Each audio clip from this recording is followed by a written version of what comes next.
down tilt qui peut connecter sur des choses assez aberrantes. Et notamment, on va prier pour Naitoro aussi que ses oreilles ne lui jouent pas quelques mauvais tours. Clairement, notamment au ledge, on sait que Pichu est un personnage qui a tendance à dépasser et on sait que justement Zelda ça adore les personnages qui dépassent le ledge, notamment tu disais pour choper des down tilt et du forwarder, il faudra faire attention à ces DI. Très chers amis, nous sommes partis sur Smashville, un terrain, on va vouloir se battre de quel côté que ce soit. Ouais, non, pour le coup, là, ça va jouer pas mal les interactions, ce qui est assez particulier. Oh là là les bêtises. Naskino, il commence directement les bêtises. Ça, c'est vraiment très très bien vu. Jeu extrêmement away depuis le début de la partie. On vient couvrir quasiment tout avec son chevalier. Mais que Pouic, Cendrillon, les talons sont de sortie. Mais que Pouic, c'est le bruit que Pichu a fait en allant dans la blast zone, il a fait Pouic. C'est terrible, surtout que là on a juste un fiche pour des combos. C'est vrai qu'on parlait de jeu défensif de Zelda, mais là tout à coup quand on est dans d'avantage, on a juste à faire quelques petites de fiches pour des quelques kills confirmes. Mais là pour l'instant on a eu un kill sur la gauche de la blast zone. Mais cette plateforme de Smashville, je pense qu'on s'en servira très bien, notamment sur cette phase. On a failli choper quelque chose, ça a failli être déjà 2 stocks de prise, mais pour l'instant c'est directement rendu par Naitoro qui prendra cette deuxième stock.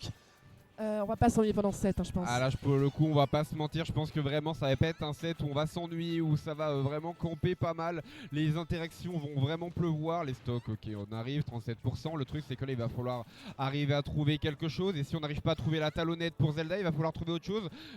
Quelque chose de peut-être un petit peu plus téléphoné, donc ça va être peut-être un peu plus compliqué pour le joueur lyonnais. Effectivement, on va devoir se battre un petit peu avec ce outil défensif. Heureusement, on a cette téléportation qui nous permet de se sauver. Sauf que là, on a attendu. On a juste attendu sur la roll. On a juste réacté de nouveau down air sur cette nouvelle roll. Il va falloir faire attention à ça. Heureusement, c'est vrai qu'en termes d'off-stage, Pichu aime bien chercher ses adversaires off-stage. Sauf que bon, avec Zelda, on a quand même de quoi se défendre. Sauf que là, on peut appuyer sur la pédale d'accélérateur et pas le temps de mettre de Knight, pas le temps de mettre de Neutral Beast. C'est directement une deuxième stock de prise de la part du joueur breton. Ouais, non, réellement là on s'est fait surprendre sur la première stock, on l'a vu sur le visage de Naitoro. Et là j'ai l'impression qu'on a un jeu un peu plus calme, un peu plus posé, où on essaye d'être vraiment plus incisif, tel un condor qui fond sur sa proie. Et là pour le coup, le rushdown est beaucoup plus soutenu, mais beaucoup plus lent, c'est assez bizarre. On a de l'avance, c'est-à-dire qu'on peut profiter un petit peu du fait que Zelda peut être assez lente sur ses options pour pouvoir juste attendre l'occasion parfaite pour prendre la stop. Sauf que si on attend trop, c'est pas la bonne occasion pour kill qu'on va trouver. C'est malheureusement un pair bien généreux. Et attention, on a vu à quel point Naskino pouvait voler des stocks très vite sur son adversaire. On pourrait avoir une même chose, sauf qu'on est sur cette plateforme de Smashville. Il a l'avantage de Naitoro. Ouais, non, très clairement pour le coup, la tech sera de mise, mais on va venir follow up pour Naitoro. C'est pas mal, vraiment on maintient la pression. Par contre, on a vu 40% c'est out, les fameux golden pourcentage. Il va falloir tuer maintenant pour Naitoro parce que Naskino aussi il arrive à trouver ses bêtises. Ça peut être vraiment extrêmement macabre. Et là j'ai l'impression qu'on est potentiellement sur un début de première game. Ça fait peur. Baker, est-ce qu'on va trouver quelque chose? La roll, non, pas encore. On est en flux tendu. On est en flux tendu, on se fait encore avoir sur cette roll, malheureusement directement couverte par un pair très bon Biffy Hubby pour pouvoir surprendre un petit peu Naitoro dans son timing. Mais cela ne suffira malheureusement point d'un smash pour sceller cette dernière stock. Un Naskino qui a su être clutch mais qui a été un petit peu, je dirais, surchargé d'informations par la souris électrique. Non, pour le coup, et surtout cette dernière interaction était vraiment, c'est un mind game des plus tendus. Est-ce que tu as lancé ton chevalier ou pas? Non. Naitoro très très posé, il savait, extrêmement serein. Un petit jump, saut dans le vide, down smash, que demander de plus? Que demander de plus? On avait tellement série de ledge, c'est-à-dire que on a trouvé des kills sur les phases offstage, mais je trouve que le fait que aller chercher Zelda, offstage, je dirais pas que c'est facile, mais ça se fait bien quand on a pitch. Sauf qu'en fait, la plupart des kills ont été trouvés sur le terrain, en ledge trap. Et pouvoir, dans une game 1, trouver autant de risques sur son adversaire, malheureusement, c'est pas bon signe pour le joueur lyonnais qui va devoir faire encore plus d'efforts pour remporter cette game 2. Ouais, non, très clairement, et là on va faire le choix de rester sur Smashville. En vrai je peux comprendre parce que le chevalier couvre absolument tout. Problème étant, c'est que le chevalier, t'as pas forcément trop le temps de le sortir parce que Naitoro il ne va clairement pas te laisser faire. Et là encore une fois on impose une situation de ledge trap assez compliquée. On va préférer jouer le dehors de terrain. Est-ce que ça va être le choix le plus judicieux? On donne des informations à force de revenir. Mais on donne tellement d'informations et on donne surtout d'informations au ledge. On a failli se faire punir là-dessus. Non seulement on a la timing des TP, mais on a aussi les réponses à chacune des sorties de ledge de Naskino qui malheureusement pour l'instant se fait toujours avoir.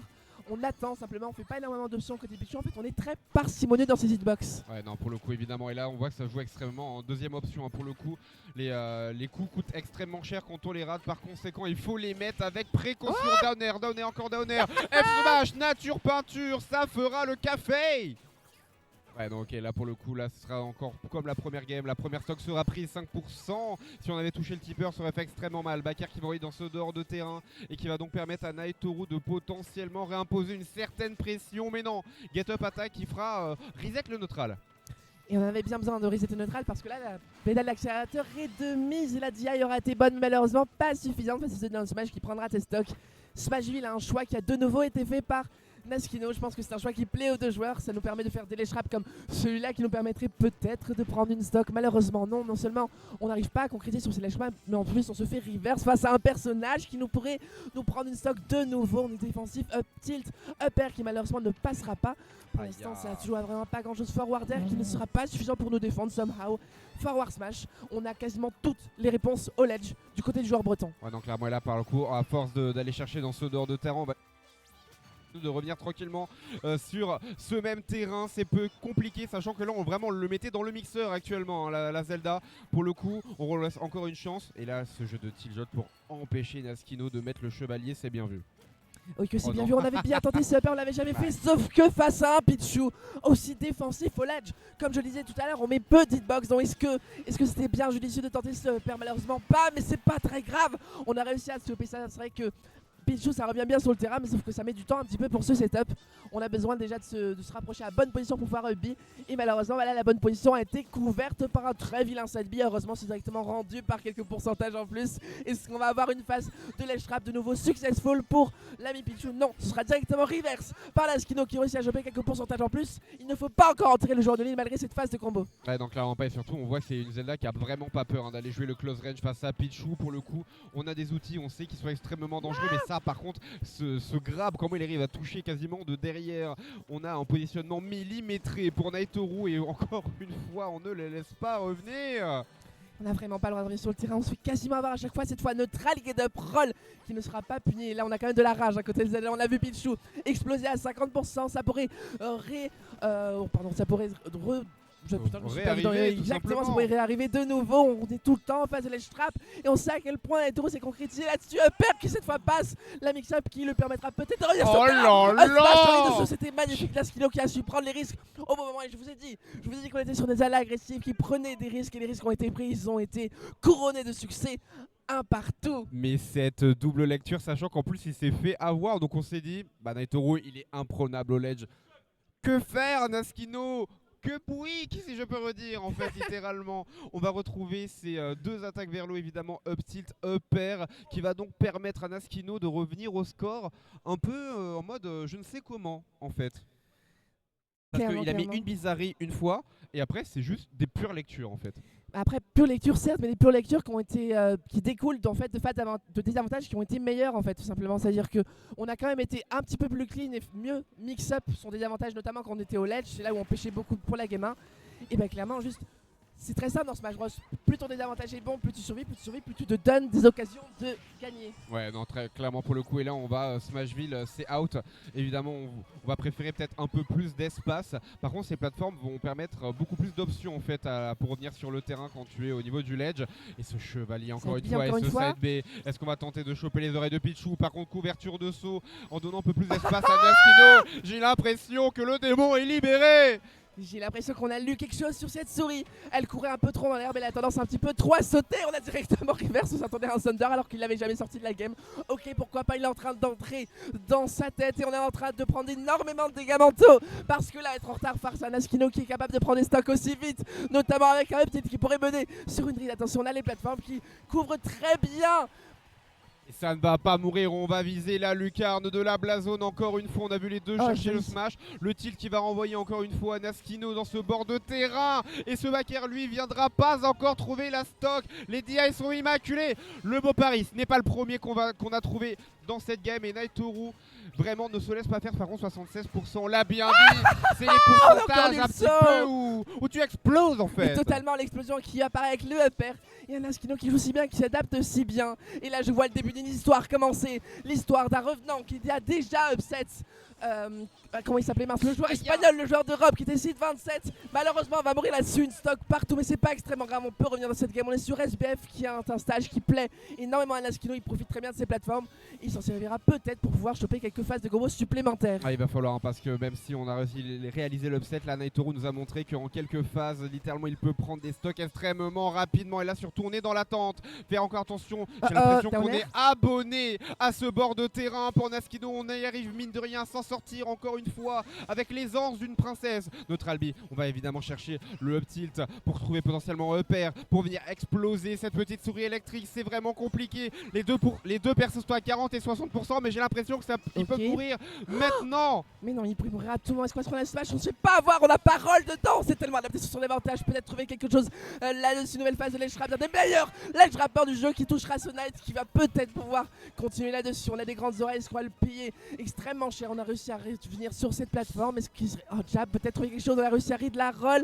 On le renvoie une nouvelle fois en phase de Ledge Rap. Est-ce qu'on va réussir à capitaliser là-dessus? Peut-être un perso joue vraiment pas grand chose, c'est tendu. Non, pour le coup là on a l'impression d'avoir des situations un peu spaghetti. J'ai l'impression d'assister à une fin de game où les deux joueurs sont à 2-2. Mais non, il reste encore des parties dans ce set. Et pourtant la tension est à son comble entre les deux. Et on va se faire avoir par le chevalier de Zelda. Mais on est en train de coucher toutes les cases effectivement d'une performance olympique de la part de Naskino, qui non seulement en game 2 a réussi à trouver énormément de reads, que ce soit dans les airs, effectivement pas mal de reads de saut sur des up smash et notamment des uppers, sauf que là c'est pas là-dessus qu'on a tué, c'est sur des phases de ledge trap. Pourquoi? Parce qu'on a réussi à envoyer son adversaire off stage et qu'on l'y a gardé pendant de très longues secondes, 40 secondes je pense. Tellement, et surtout là en fait on en parlait de l'avantage le désavantage de Rarker, mais le désavantage de Naskino, le nombre de fois il s'est retrouvé en situation de ledge trap au bord du terrain, et pourtant avec son perso un petit peu lent, un petit peu flotti, il arrive à trouver les timings pour s'extirper. Et là pour Naitoru c'est compliqué.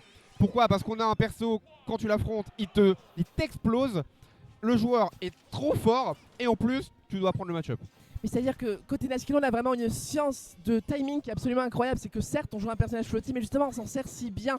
Quand vous sautez dans les airs et vous flottez, vous avez tellement d'occasions, soit de jouer avec des uppers en temps 1, comme ça, ou soit en temps 1, 2, 3, 4, 5. Vous avez tellement de mix-up de timing possible que pour l'instant, Naitoru est en train de se perdre dedans. Il se noie dans les hitbox et dans les mix-up du joueur lyonnais. Ouais, là on s'en rend pas compte, mais là le coup de talonnette qu'a envoyé Naskino, ça aurait pu exploser la stock de Naitoru pour le coup. Mais par contre je pense que vraiment on connaît mine de rien un peu Zelda, parce qu'on a quasiment tous les timings de UB pour les paris pour Naitoru. Évidemment, encore une fois, on est bloqué, mais c'est pas grave, on a le timing, on regarde son adversaire et on revient reprendre l'avantage de terrain. Avantage de tir. Oh là. Il a juste marché gentiment, il a juste essayé de grab, mais c'est pas passé à pas grand chose près visiblement. Je pense qu'il a juste reculé ses oreilles, tu vois, il a juste tendu un peu son visage et ça a suffi pour esquiver ce grab. Forward smash qui ne sera pas puni, là on s'est fait avoir, petit match-up check, visiblement le forward smash était totalement safe. Première fois qu'on a cette interaction de la game et on en profite bien côté Naskino qui pour l'instant mix up tellement et on va peut-être mourir là-dessus. Non, on dit aïe bien, on ne se fait pas avoir les deux personnages, on va scroll là-dessus, est-ce qu'on va tuer la star? Oh là là! On a de la rage et de Naskino qui s'approche de l'upset sur le joueur breton, peut-être signer un 3-1 sur son adversaire. Ah je te jure, par contre le Pichu qui allait rejoindre la Team Rocket vers d'autres cieux pour le coup, et on le voit vraiment sur la player cam de Naitoru qu'on est étonné de beaucoup d'interactions qui desservent Naskino pour l'instant. On connaît très bien son personnage, on n'a rien perdu de ça, superbe, mais maintenant on est à bas pourcent. Encore une fois ça va revenir, le truc c'est qu'il y a tellement d'informations, il y a tellement d'adaptations depuis le début de la partie en fait qui se mettent en place. Et là il s'est passé quelque chose de tech, c'est vraiment intéressant, c'est qu'on a directement neutral B. On aurait pu soit essayer de tech, soit juste essayer de ne pas tech tout simplement pour pas essayer de se faire air dodge et mourir off stage. Sauf que ce qui s'est passé c'est qu'on a juste neutral B, et ça mon cher Guerriam, ça montre une connaissance des match-up, parce que oui Naskino il connaît bien Disney, même si effectivement il est de retour depuis pas extrêmement longtemps. Le match-up Pichu il le connaît extrêmement bien et ça se voit sur ce match avec ses stocks qui sont prises et effectivement ce upper. Et là voilà on joue ralenti. Des fois on joue vite et des fois on se cache derrière ces Knights et c'est vraiment extrêmement dur pour Naitoru de décider comment jouer quand d'un coup d'un seul, après un Knight on peut directement se prendre un coup de talonnette. On est sur la dernière stock de winner bracket de Naitoru. Alors voilà, c'est Zelda format Baba Yaga pour le coup. Tu la vois tranquillement avec son chevalier, cérémonie de balle littéralement, et là elle fonte, elle en condamne vraiment pour le coup. Elle souhaite vraiment pas se faire surprendre par ses coups. Mais là comme tu disais on a une très bonne connaissance, on a une très bonne connaissance aussi des physiques de Pichu. Merci Dizé pour cela. Est-ce qu'il va participer à l'upset? Non, pas encore, sûrement un miss input. Et j'ai l'impression que ça commence à devenir un petit peu compliqué pour Naitoru. On est encore en train de le noyer sur les hitbox forward smash qui sera loupé, attention. Smash, sauf que là on a gratté c'est tellement de pourcentage juste en fait avec les propres coups de Pichou qui pour l'instant le mettent un petit peu dans la mise. On sait qu'à 65% la stock pourrait partir à tout moment, s'agit-il d'une souris jaune ou d'une souris Leclerc, Lidl, je ne sais pas, ou une souris Razer, je ne sais pas, mais pour l'instant cette souris Razer elle met quelques combos avec ses backers qui permettent de remonter un petit peu. On a de la rage qui pourrait permettre à Naitoro de remonter dans cette game. C'est pas encore terminé pour le joueur breton qui pourrait trouver une excellente phase de combo, mais Naitoro on a vu qui peut galérer un petit peu à prouver ses key of stage, notamment à cause du jeu défensif de Zelda qui pour l'instant faisait moucher ce Biffy B qui permet à Naitoro de revenir sur le terrain. Et c'est le Knight qui va sceller, le rêve était permis. La Skilo est de retour sur scène.